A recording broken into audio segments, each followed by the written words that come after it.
제34화 게릴라. 하필은 규원이 보여준 동영상을 보고 바로 화성생물연구소로 달려갔다. 석희와 한선도 하필의 뒤를 따랐다. 컴백이는 하필과 연구소 밖을 달리는 것만으로도 신나 보였다. 하필과 석희, 한선은 모두 연구소 뒤 소각로 쪽으로 돌아갔다. 트럭이 다니는 철문 밑은 여전히 사람들이 들어갈 수 있는 공간이 있었다. 옷은 좀 지저분해지지만 가장 안전한 방법이었다. 날이 어두워지기를 기다렸다가 잠입했다.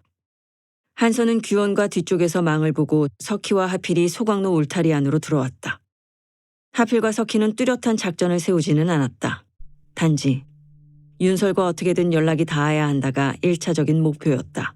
그 전에 소각로 울타리 안에는 커다란 소각로가 2개 있었다. 하나는 주로 의료 폐기물을, 또 다른 하나는 실험동물 같은 유기물을 태웠다.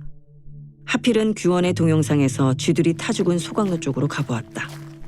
미니 랜턴으로 소각로에 남은 재들을 살펴봤다. 타다가 남은 실험용 쥐들의 사체가 미세하게 보였다. 하필은 잠시 눈을 감고 한숨을 쉬었다. 김상규의 입장에서 돈을 받고 할 수 있는 인류에게 가장 나쁜 일. 하필은 생각하고 싶지 않지만 자꾸만 동화 피리 부는 사나이가 떠올랐다. 그 말은 곧 김상규의 실험은 어쩌면 뇌에 탐침을 꽂은 쥐들이 다른 쥐들과 함께 자살을 유도한다. 그리고 그들의 공통점은 감염이다. 이것을 사람에게 적용한다면 하필은 고개를 흔들었다. 김상규는 브레인 임플란트가 감염을 감지해서 자살하도록 만든다. 그 한 명은 뇌에 임플란트가 없는 사람들도 자살하도록 유도한다.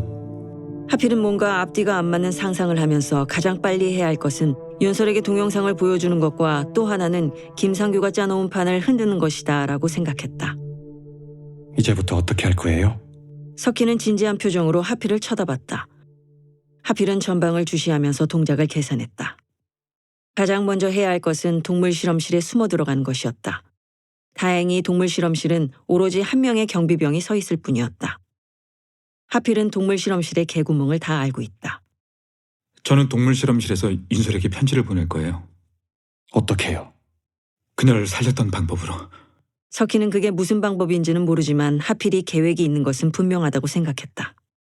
그리고 저는 동물들을 해방시킬 겁니다. 석희는 살짝 알 것 같았다. 하필은 지금 게릴라전을 하려고 한다. 게릴라의 어원은 스페인어로 전쟁과 자근이 합쳐진 말이다. 나폴레옹의 프랑스군에 대항해 스페인의 비정규 소규모 집단들이 전투를 벌이면서 생긴 말이다. 석희 씨는 연구소 쪽에서. 석희와 하필은 아침이 되기 전에 소각로 뒤쪽에서 만나기로 했다. 구체적인 시간을 안정하는 이유는 만약 일이 잘못되면 알아서 도망치라는 암묵적 동의였다. 하필이 먼저 소각로를 벗어났다. 멀리서 개 짖는 소리가 요란하게 들렸다. 연구소와 의료원 쪽에서 경비를 서는 군인들의 시선이 빠르게 움직였지만 동물 실험실 건물 뒤로 달려가는 하필을 발견하지는 못했다. 하필은 배관을 타고 올라가서 2층 창문을 열었다. 그 창문은 만약을 대비해 안쪽에서 잠그는 잠금 장치를 없애버렸다. 하필은 가볍게 안으로 들어갈 수 있었고 뒤따라온 석희도 그곳을 통해 안으로 들어갔다. 석희와 하필은 주먹을 맞대며 건승을 빌었다. 석희는 동물 실험실 지하 3층을 통해 연구소로 잠입했고 하필은 자신의 숙직실로 달려갔다. 부산은 극심한 혼란 속에 빠져들고 있었다. 최초 감염자가 발생한 곳은 해운대였다. 해운대와 광안리는 대부분 서울과 경기도에서 내려간 이민자들이 많이 있는 곳이었다. 그들은 발빠르게 서울을 탈출한 이력이 있는 소위 감이 뛰어나고 동작도 빠른 축에 속하는 사람들이었다. 서울에서 하루에 30만 명 사망자가 났다는 비공식 뉴스가 유튜브를 통해 나왔을 때 그들은 지옥을 탈출한 스토리를 자랑 삼아 술을 마시며 제2의 인생을 사는 기쁨에 도취돼 있었다. 그리고 더 이상의 감염은 없을 거라는 안일함에 빠져버렸다. 삽시간에 해운대에서 감염자들이 속출했다. 광안대교 밑으로 시신들이 떠다니기 시작했다. 서울과 부산은 도시의 모습이 다르기 때문에 재난의 모습도 다르게 표출됐다. 돈이 있는 사람들은 배를 타고 떠났다. 큰 섬과 작은 섬과 심지어 배 자체가 피신처가 됐다. 경남 해안을 따라서 수없이 많은 배들이 충돌해 침몰했다. 부서진 배에서 석유가 흘러나와 둥둥 뜨기 시작했고 큰 배에서는 감염자들을 산채로 바다에 던져버리는 비극적인 상황이 펼쳐졌다. 그때 생존 본능이 뛰어난 몇몇 사람들은 감염보다 시스템의 붕괴와 패닉 때문에 죽을 수 있는 확률이 더 높다는 결론을 내렸다. 그리고 그들은 이미 폴다운의 과정을 지나버린 서울과 경기로 시선을 돌리고 있었다. 이전과는 다른 새로운 차원에서 서울과 경기도를 바라보게 된 것이다. 한국은 서서히 퇴로가 없는 감염의 나락으로 빠져들고 있었다.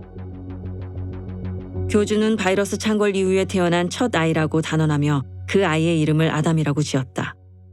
아이 엄마의 성씨를 따서 아이의 이름은 윤아담이었다.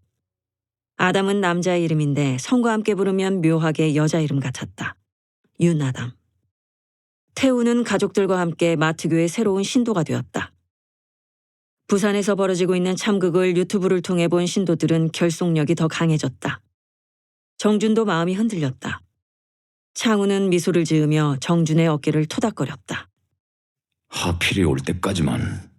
정준은 창우의 말에 고개를 끄덕였다. 창우는 정말 이곳에 하필을 데리고 올 생각인 모양이었다. 왠지 정준은 창우의 생각이 아니라 그 위에 누군가가 하필을 원하고 있다라는 생각이 불현듯 들었다. 정준은 산모와 아이를 보고 싶었지만 감염 때문에 볼 수 없었다. 아이와 산모는 완벽한 묵윤실 안에 있었고 아크릴 창문을 통해 아이의 모습을 볼 수 있었다. 아담은 모든 신도들에게 신적인 존재로서 추앙받기 시작했다. 하필은 메모리칩을 종이에 붙이고 종이에 글씨를 썼다. 아주 간단하게. 하필은 이것만으로도 윤설이 알아볼 거라고 믿었다. 하지만 하필은 윤설에게 보내는 이것을 과연 윤설이 볼 확률이 얼마나 될까가 궁금했다. 그래도 하지 않으면 확률은 0%. 하필은 공기수송관을 작동시켰다. 윤설의 아이디 카드를 꺼낸 통에 종이를 말아서 넣고 뚜껑을 닫았다. 그리고 그 통이 출발했던 곳의 번호를 누르고 전송 버튼을 눌렀다. 하필은 지체 없이 동물실로 올라갔다. 그리고 천천히 하나씩 동물들을 케이지에서 꺼내기 시작했다. 쥐들이 있는 곳은 총 5개의 방으로 나눠져 있었다. 어떤 쥐들은 이미 영민하게 복도로 기어나가 자유를 만끽하기 시작했다. 침팬지와 토끼 그리고 5층에 있는 뇌에 임플란트가 꽂힌 가엾은 쥐들도 곧 자유의 몸이 될 것이다. 하필은 그 전에 지하사료실로 가서 이들에게 만찬을 먹게 해주고 싶었다. 윤설은 화생방 장교 2명의 도움과 감시 속에서 하필이 마지막으로 주었던 금속 캐리어 안에 있던 유니버설 백신을 꺼냈다. 윤설은 그 군인들에게 이게 진짜 백신이라고 얘기했다. 화생방 장교들은 김상규에게 어떤 지시를 받았는지 몰라도 윤설의 얘기에 대꾸하지 않았다. 부작용이 없는 진짜 백신. 윤설은 그들이 대꾸를 하든지 말든지 진짜임을 강조했다. 그리고 그것들을 새로운 배양액에 넣고 최적의 조건을 만들었다. 이제 이것들이 백신으로서 잘 만들어지길 바랄 뿐이었다. 물론 그 백신을 차지하는 놈들은 일단 윤설이 싫어하는 사람들일 것이다. 탐욕스러운 놈들. 윤설은 소독된 프로텍터를 걸고 철문을 열고 안에 있는 방역복을 갈아입기 위해 다음 방으로 들어갔다. 군인들은 딱 여기에서만은 윤설이 여자이기 때문에 함께 들어오지 않고 윤설에게 양보했다. 윤설은 일부러 동작을 천천히 하며 혼자 있는 시간을 최대한 확보했다. 물론 혼자 있는 시간 동안 윤설은 탈출에 대한 계획을 짜려고 했다. 물론 아직 뭔가 좋은 생각이 떠오르지는 않았다. 하필은 지금쯤 어디에 있을까? 그 생각을 하며 탈의실을 나가려고 하는데 캐비넷 옆에서 붉은색 빛이 살짝 보였다. 윤설은 그 빛이 뭘 뜻하는지 당연히 알고 있다. 그때 철문이 살짝 열리고 있었다. 잠시만요. 윤설은 일부러 상의를 벗으며 브레이지어만 입은 상태가 됐다. 예의 바른 군인들은 잽싸게 철문을 닫고 저쪽 세계로 사라졌다. 윤설은 빠르게 공기수송관을 열고 내용물을 확인했다. 종이에는 아무것도 없고 100%라고만 쓰여 있었다. 하필이다.